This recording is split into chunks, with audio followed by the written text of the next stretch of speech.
The change in Jelly Roll is really crazy. Take a look. In January 2024, Jelly Roll promised 20,000 fans that he would keep his word.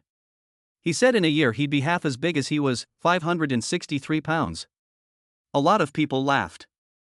They didn't know that he had already bought a mobile cryocell for $500,000, hired 3 trainers, and met with 4 nutritionists. He had lost 150 pounds by the end of 6 months. However, the real change began a lot earlier.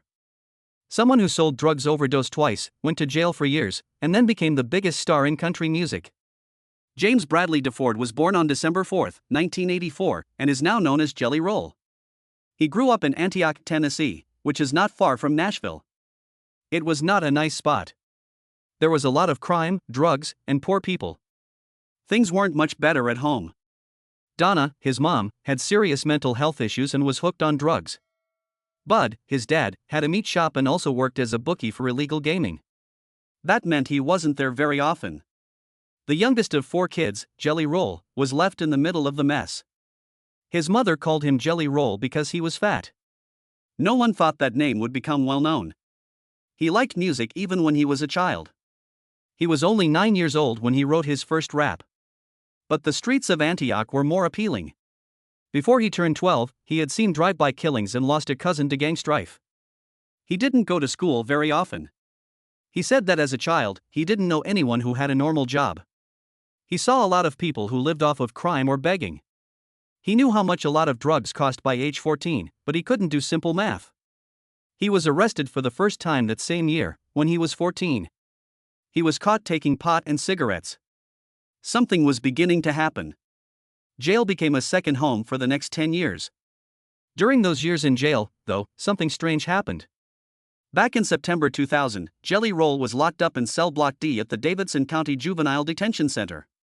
He took out a pencil that he wasn't supposed to have. He wrote his first full rap song on the back of a grocery form. He was only 15 years old. He could flee with music. Didn't rap about cars or parties. He rapped about being in pain, Antioch, and the truth of his life. He looked up to singers who were honest, like 3 6 Mafia and UGK. Over 100 songs were written while he was in prison by the time he was 17. Then something changed in 2002. He sang a song he wrote called Streets Don't Love Nobody at a talent show at West Hills Youth Center. A music teacher who was at the center heard him and thought he was very talented. They helped him make his first tape of music. He borrowed as much gear as he could and set up 5 tracks. Not very well put together, but strong. He came out of the dark for the first time with that demo. Jelly Roll put out his first mixtape in 2005. It was called Halfway House, and he recorded all 18 songs in Antioch in his mom's basement. The songs were about how bad things were in his life and how he wished things were better. People were interested in the song Hate Goes On. It began to be played in bars and on the radio.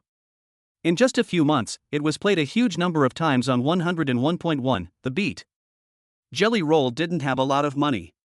He only had $500 left. He made 1,000 CDs with it. He sold them from the trunk of his car, at gas stops, barbershops, and anywhere else he could. A local rapper named Haystack was in another song called Think I Give a Fuck. A lot of people watched the music video for it on YouTube. Some people began to pay attention. His life was crazy behind the music, though. From the beginning, drugs were a part of it.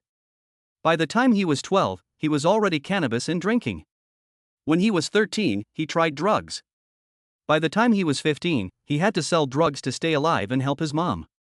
Tobacco and pills came after weed. People in the streets knew his name. Over time, his drug use got worse. He was 18 years old and took a dangerous mix of drugs every day. Codeine, cocaine, and Xanax.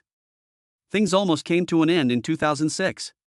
He died after mixing booze, cocaine, and MDMA. For 2 whole minutes, his heart stopped. He was saved by paramedics. He was still alive, but that didn't stop him. He used again. After going back to jail in 2008, things finally started to change. He joined a group called 12 Step.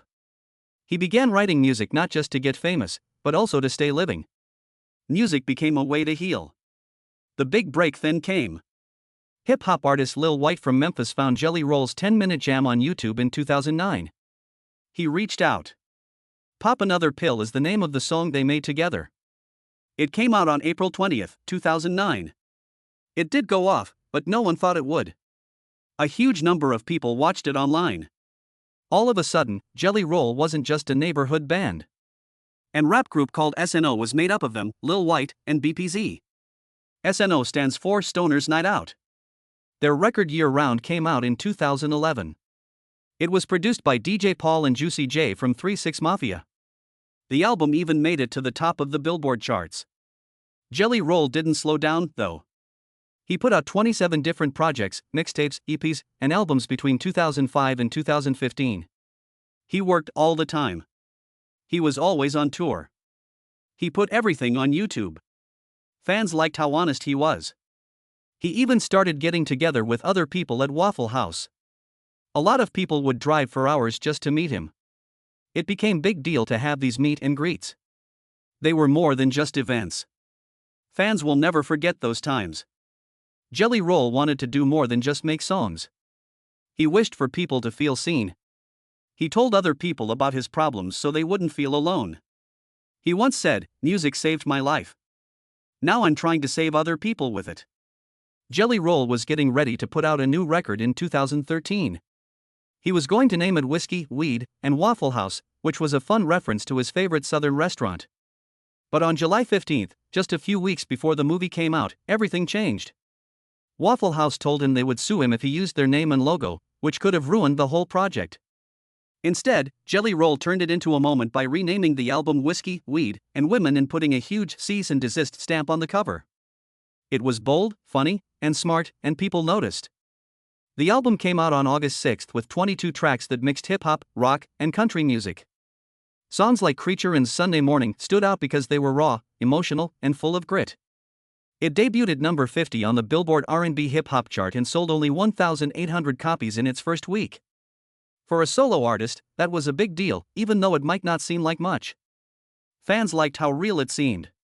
The main track didn't make the charts, but more than 15 million people had listened to it by 2024. It became a hit in the underground. Still, Jelly Roll's mix of styles made things hard to understand. He kept putting out songs from 2013 to 2020, but no one was sure where he fit in. He played more country and outlaw rock one year, like when he played with Waylon and Willie in 2016 and Struggle Jennings. The next year, he went back to polished hip-hop with A Beautiful Disaster. The music business didn't know what to do with him because he didn't fit into any one box. They didn't know what songs to play with him on the radio. Streaming services couldn't put a name on his sound. They didn't want to take the chance. He felt like he wasn't seen. He told Billboard in 2019 that he didn't feel like he belonged anywhere. He said, "I'm too country for hip-hop and too hip-hop for country. It's like not having a place to play music." That turned down hurt a lot. It was almost his decision to quit music for good in 2018. After that, something changed. Brent Gilbert he met. The country star did more than just listen. He showed him the way. Gilbert told him to focus on what made him unique. Do not change the sound, but respect the roots of the country. That set Jelly Roll on fire. Songs of the Broken, which came out in 2021, was his big break into country music. He had finally found a place where his voice was heard. He fought more than just music, though. Behind the scenes, Jelly Roll was having a hard time with drugs. A podcast he did in 2024 let him talk about the worst parts of that battle. In 2012, he spent more than $1,000 every day on drugs. After that, on July 15, 2013, there was an overdose. He was almost killed by heroin and fentanyl. Narcan had to be given 3 times to bring him back to life. He tried to stay clean after that. He stayed sober for 18 months, but he returned in 2015. He didn't give up. For 90 days in 2016, he went to a rehab center. And even though he went to outpatient care in 2018, the cravings never really went away. Then, in April 2023, when he was at the height of his fame, the stress finally got to him. He gave up again. He used drugs for 37 days in a row. He said it was one of the worst times of his life. But he chose to fight back on May 17, 2023. He hasn't had any drinks or drugs since then. He hasn't used drugs in 20 months as of January 2025. He has stayed grounded with the help of therapy, 12-step groups, and his wife, Bunny XO. He wears a recovery chip all the time and got his sobriety date tattooed on his wrist so he doesn't forget. Jelly Roll's life changed in a way he never saw coming in 2020. He put out a song called Save Me on June 26. He was in a bad place at the time. His dad had just died. From COVID-19, the world was cut off. He was stuck and felt alone. People cleaned up their groceries and stayed inside, and Jelly Roll was sitting in pain. He put everything he had into that song to try to make sense of it all. There were no effects or filters used, just honest feeling. It was felt by many. Every word was telling the truth. The acoustic version went viral on YouTube in a quiet way. It had more than 200 million views by 2025. Messages began to come in. People who said Save Me got them were addicted, depressed, or had lost someone they loved. The song turned into more than just music. It saved their lives. The song also had a unique sound.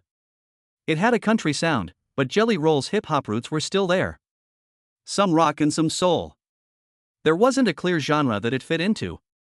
And that's what made it unique. Reached music fans who like all sorts of music. It was on lists for country, rock, and hip-hop all at the same time. That doesn't happen very often. The music world started to pay attention because of all that attention. This was a big deal for record companies. Also, Jelly Roll made a big deal on September 9, 2021.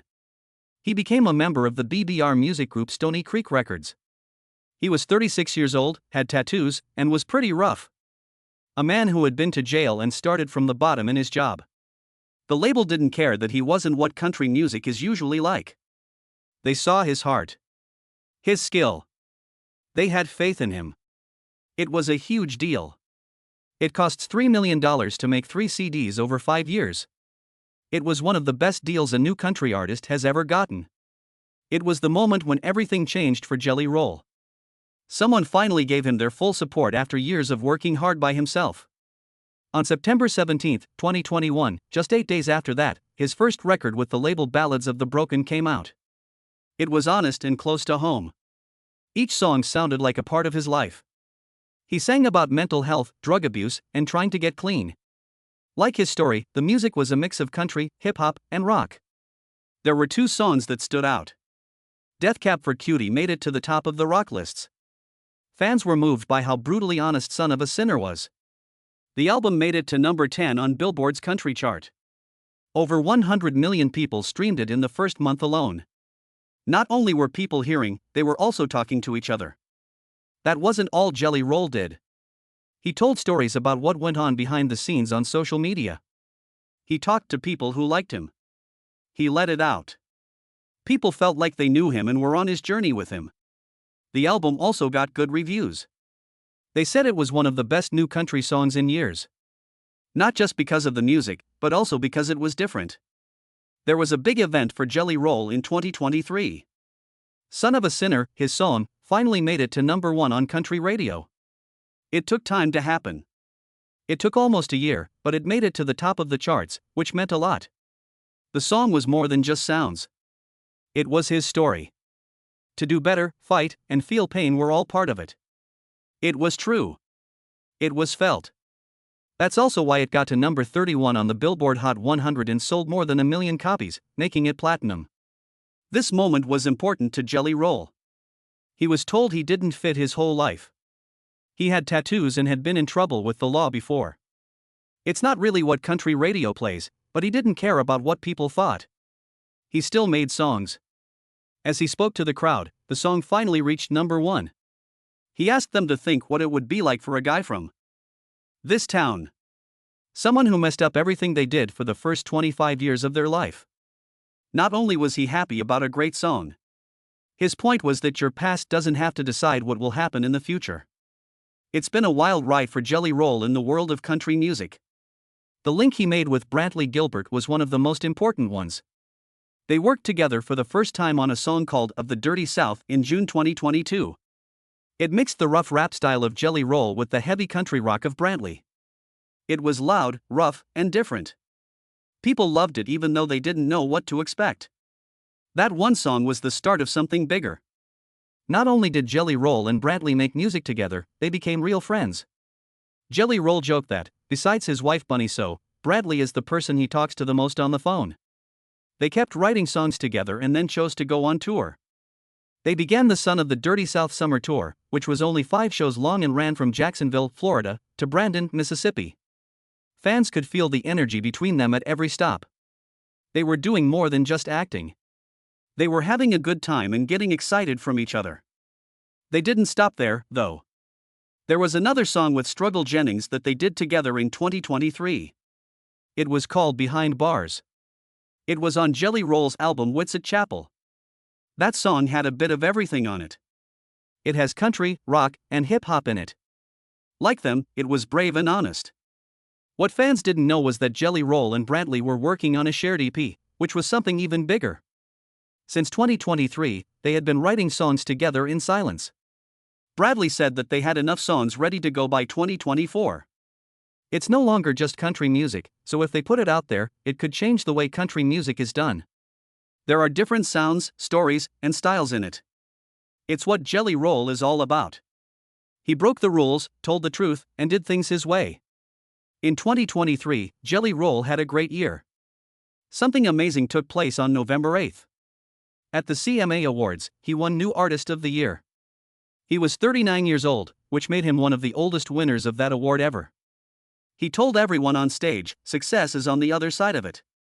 Don't stop, kid. It was clear how much it meant to him. It looked like the right time, but then he dropped the award backstage. It broke apart. He could have been mad, but he laughed. After that, he made a joke on TV about how the broken prize was like his life. Real, but messy. Whitsitt Chapel, his record, came out on June 2nd of that same year. It wasn't just any record. It was about them. The name came from a church he went to as a child. Each song told a part of his life. He wrote all 13 of the songs. Well-known people also took part. They are Yellow Wolf, Lainey Wilson, and Bradley Gilbert. It broke records as well as hearts with the music. It went straight to number 2 on the top country albums list and number 3 on the Billboard 200. That is a huge number for a first country record. A lot of the songs were about having hope and getting another chance. One reason was that Bailey was his daughter. He was moved deeply by her decision to be baptized. It gave rise to songs like Dancing with the Devil and Halfway to Hell. Fans loved how honest and emotional the record felt, but Jelly Roll wasn't done yet. His Backroad Baptism tour in 2023 really stepped it up. He played in 44 places, and each one felt like a big party. The mix of songs on the tour was what made it stand out. He wasn't just country. He got Chase Rice, Elle King, and even 3 6 Mafia to join. Over 18,000 people came to see him play at Nashville's Bridgestone Arena. It was sold out everywhere. After fans had a chance to catch their breath, Jelly Roll told them about even bigger plans. He was going to Canada in 2024. The big surprise was when he said he and Post Malone would be going on a stadium tour in 2025. On the same stage, a country singer and a pop rap star. It doesn't happen often. It showed something important. Jelly Roll doesn't just mix types of music. He is breaking them. On August 17, 2022, Jelly Roll hit rock bottom. He stepped on a scale and saw that it read 563. He weighed 563 pounds. Every day, he ate more than 10,000 calories. It wasn't just eating too much. It helped me deal. He liked to be alone, eat whole pizzas, and watch TV for hours on end. He talked about it in an interview on January 5, 2025. He said he put snacks on his tour bus so he could eat alone at night while everyone else was sleeping. On March 3, 2023, though, things got really scary. He ate 37 chicken wings, 2 big pizzas, and a gallon of soda that day. Later, his chest hurt so much that he had to go to the hospital. He was scared at that time. He knew it was time for a change. She was an expert in helping people who are addicted to food. He also saw a nutritionist, but his problem with food wasn't new. He ate a wedding cake made for 200 people back in October 2021. He ate it in 2 days. He said that the guilt made him feel very sick afterward. Then it was January 15, 2024. He went up on stage at Nashville's Bridgestone Arena. There were 20,000 people. He stopped singing in the middle of the show to look at the people watching. He said, "I'm sick of being the fat guy in country music. I promise myself and all of you tonight that by this time next year, I'll be half the man I am now." People in the crowd cheered, but they didn't understand how serious he was. He went all in the next morning. He hired 3 trainers instead of just one. One for aerobics, one for strength, and one for rest. He hired 4 nutritionists. He added someone who knows a lot about sleep and even hypnotherapy. His house was turned into a gym. He made a basketball court, an Olympic-sized pool, and a huge shower big enough for his whole band. In a way that felt personal, he even changed what he ate. The Nashville hot chicken diet was what he called it. His cooks made it with lean turkey breast and strong spices instead of greasy fried chicken. It was 75% less fat and calories. He ate that 5 times a day, along with veggies that were low in carbs and protein shakes that tasted like sweet tea. His workouts were tough. The day always began at 4:30 in the morning. He took a 5-mile walk around his land. At times, friends who were waiting outside would join him. He was swimming laps in the pool when he was 70. Then there were an hour and a half of basketball practice. In the afternoons, I did cardio and weights. Yoga and meditation were done at night. He didn't stop even when he went on tour. He walked as many miles on the bus as there are between cities, which is how many miles it is between cities. He went even further by using treatment with very high or very low temperatures. It cost him $500,000 to buy a cryoroom. He stood in it for 3 minutes 3 times a day at 230 degrees. He sat in a sauna that was 220 degrees for 20 minutes after that. He thought it helped him burn an extra 3,000 calories every day. Some doctors told him it might be dangerous, but he kept going. He didn't try to hide any of it. He put everything on the web. Weight checks, pictures of growth, and blood tests. Everything was there. He put up a video of himself wearing high school jeans on March 3, 2024. He cried out loud. That video went crazy. In one day, more than 50 million people watched it. It became known as the Jelly Roll Challenge. Fans from all over the world posted their own goals and stories. In June 2024, only 6 months into his trip, Jelly Roll had lost 150 pounds. People were shocked by more than just the number. It was how quickly and deeply the change happened. He couldn't go on tour because his body had changed so much. He had to get new dress clothes. He had to take new pictures. The change wasn't just on the outside, though. It was also inside. More than 500,000 people joined his Facebook support group to learn how to do what he did. He finally got why he had been having so much trouble with food for so long. It wasn't just bad habits or strong will. The same parts of his brain that made him want drugs were now set off by eating too much. Diets don't work because they don't address the real problem. Everything changed when he saw that. He stopped seeing his eating disorder and his drug abuse as 2 different issues. He worked with experts instead, who helped him see the big picture. He found his footing in therapy. He had been to therapy 5 times a week since September 2022. That's over 500 hours of going through old hurt and facing harsh facts. When I was in therapy in March 2023, a memory of being abused that I had pushed away came back to me. Even though it hurt, it helped him figure out where some of his wounds came from. He also joined Overeaters Anonymous around the same time. He always showed up to meetings 3 times a week, even when it wasn't easy. Then July 2023 came along. He got away to the Mojave Desert for 72 hours. There was no food for the first 2 days, just deep emotional work. It became clear to him that some situations were bad for him, which helped him make some tough choices. He kept looking for new ways to do things. He tried horseback riding. The man used hypnosis. He even went to meetings where psychedelics were used while adults were present. He was able to forgive his father after one lesson. He hadn't talked to that person in 15 years. That meeting led to a reunion, which he later talked about in an interview, his voice shaking with emotion. Early in 2024, Jelly Roll chose to be calm before things got crazy. He added a place to meditate to his tour bus. He would sit and breathe for 30 minutes before every